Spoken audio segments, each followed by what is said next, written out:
2026-27 অর্থবছরের প্রস্তাবিত বাজেটে স্বর্ণ ও স্বর্ণালংকারের ওপর উৎসে কর এবং ভ্যাট কমানোর ঘোষণা দেওয়া হয়েছে। 11 জুন জাতীয় সংসদে বাজেট উপস্থাপনের সময় এ তথ্য জানান অর্থমন্ত্রী আমির খসরু মাহমুদ চৌধুরী। বাজেট প্রস্তাব দাঁড় করিয়েছে।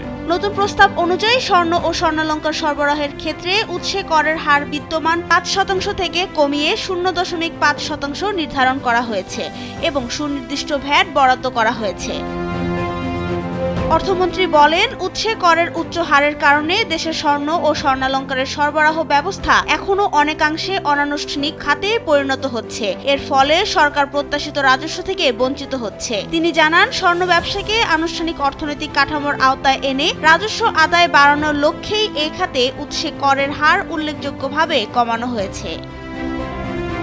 বাজেটের সপ্তম অধ্যায়ের জুয়েলারি খাতে সুনির্দিষ্ট ভ্যাটের বিধান প্রণয়ন শীর্ষক অংশে অর্থমন্ত্রী আরও বলেন, জুয়েলারি সেবার বিপরীতে বর্তমানে প্রচলিত 5% ভ্যাটের পরিবর্তে প্রতি ভরি স্বর্ণের জন্য 2,500 টাকা সুনির্দিষ্ট ভ্যাট নির্ধারণের প্রস্তাব করা হয়েছে। তার মতে এই উদ্যোগ জুয়েলারি খাতে কর ব্যবস্থাপনাকে আরও সহজ, স্বচ্ছ ও কার্যকর করতে সহায়ক হবে।